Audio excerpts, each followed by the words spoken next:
or about talking about how much shit you have, right? Okay, Right? sure, but that's nothing new. That is something new. No, Dude, there have been crappy it's- crap songs. It's not about crappy crap songs. You're not listening to what I'm history. saying. What I'm saying is the subject matter has distinctly changed, right? It is completely different. And I think that's a good point. See, I happen to think things... Making a 1/16th mile replica of Beekman's World? Right, see, there you go. See, now that is a great use of time, people. Why don't more people do that? No, but see, why? But my point is, why do people see it that way? You know, baby boomers will concede. And I've had these conversations. They'll also concede. They'll also conceive. Which they did a lot of. The point is, Ding-a-ding. I told you always to turn that off in the podcast. That's the conceive thing. Anyway, conceive. The more you know.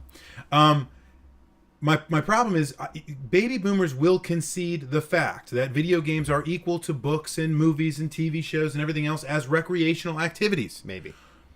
I've never met someone that wouldn't. As recreational activities, yes. What they will not concede is that they exist on the same level in terms of their social value. Right. That's what they won't concede. And I have to tell you this.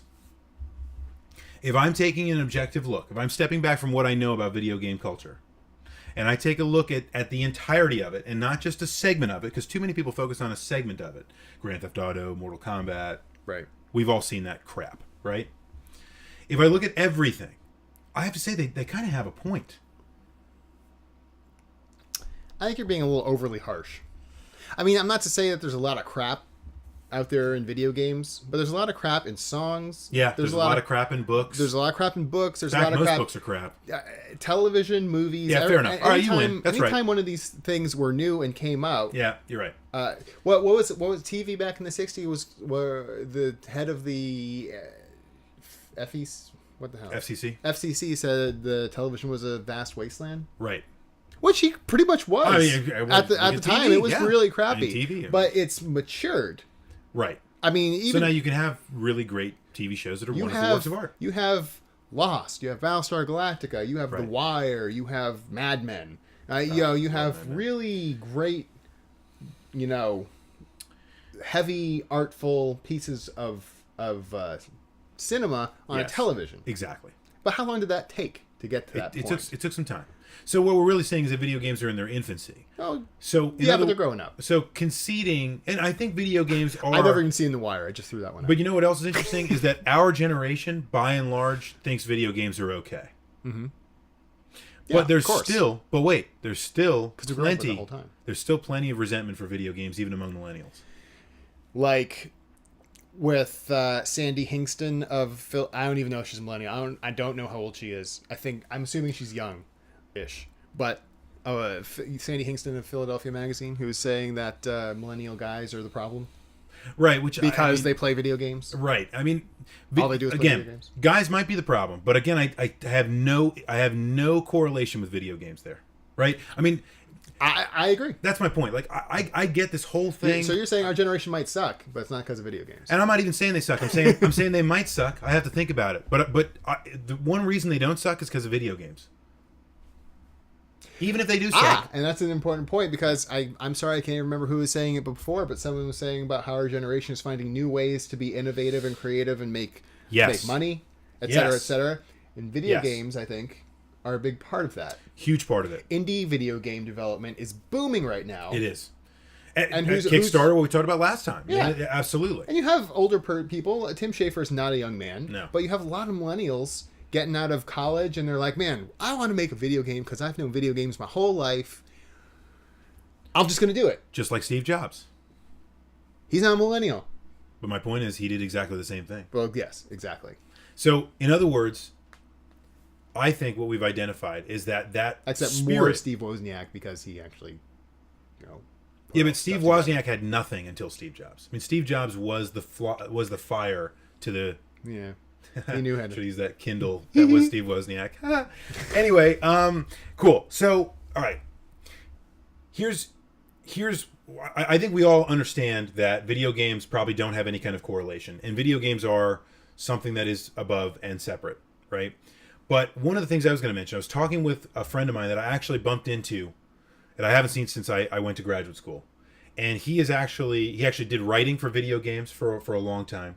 He's now moved on to some other things. He's doing some copy. He's still doing some video game projects on the side, right, for marketing, things like that.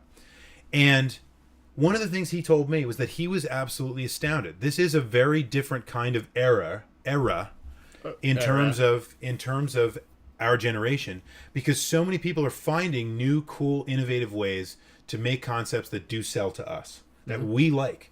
We do have the capital now, right? We have grown up. We've got the capital to spend now. We're buying those old NES systems that weren't worth shit 5 years ago. That's why. And now they're worth a lot of money. Things are, not a lot of money, but you understand what I mean. Yeah. They will be worth a lot of money. NES collections are all the rage now. Look at Pat the NES Punk. Look at the Game Chasers. Look at the price of Earthbound on eBay. But video games happen to be a hotbed of that creativity, but they're by no means the extent of it. And that is something I think is really cool about millennials. And I think that spirit is so much more alive in this generation. Not that it wasn't alive with Steve Jobs. No. I mean, Steve Jobs was a great embodiment of that same spirit. I just think that it was a lot less prevalent back then. You had to think in a very kind of out-of-the-box... Yeah, there you go. Out-of-the-box kind of way to have that kind of thinking back then. And I think that's, something that's rampant now. Yeah. And I would say... I think we're going to be okay. I think we're all going to be okay. And I mean, things suck for us now. That's because we're the lowest rung on this generation of crap. Well, and adolescence and adulthood has been delayed in our generation, but that is typical of folks that go through the kind of childhoods that we went through. And that's where everything was on a silver platter, and then once we grow up, everything turns to crap. Right. I don't think that's... I think it's more... I think any sort of deficiency in the millennial generation is should be more attributed to that. Yes. And the wars and the economic turmoil. Right. I mean, although granted, the Iraq War and the Afghanistan War didn't affect the homeland, so to speak, as much as World War II did, certainly. Exactly. But most of the soldiers of our generation. Yes. So, So yeah, being affected by all those things. We kind of are a Peter Pan generation. I don't know if that's a Peter Pan. What I'm saying is that we're gonna. What I think you're saying is that adulthood is going to get us. Yes, all of us. It's just going to take a little while, and the folks that don't get it are still going to be the niche, because there are plenty of baby boomers out there that never grew up either. By the way, well, yes, there are plenty of Generation Xers that never grew up either. By the way, who also happen to be selfish, who happen to be very selfish people and screw things up. But I'm not sure that they were as entitled as our generation. But that's a different story. We have not clearly solved every generational problem as we promised. We tried. I feel that we disappointed our viewership. Well, what's something that we can do? We can take questions. Yes! So why don't we move on to that? How about we start taking some questions? Now that we have settled all of the scores with the generations and we've had fights and all that kind of stuff, we can actually answer questions. What kind of questions do you guys have for us? Do you have... questions maybe about the topic at hand? Maybe you have questions about the iPad. Maybe you have questions about what we think about certain things. If you have them, any of the above or anything else, please submit them to the private message in the chat that you just saw there. And Ninto makes a good point. We didn't change the world. This has been the waste of an hour, and we're all doomed. Doomed! So let's see. We're gonna go a little bit. I think we're in need of hugs. We're gonna go over a bit. Maybe 20 or so minutes. Yeah, but that's cool. Because we started late and we had a long topic and we talked about whatever for a long time. But that means we're going to have to take another very short break. What? Yep. Oh, man. Ready? Are you ready for this? I don't know. We'll be right back. I got to take a leak.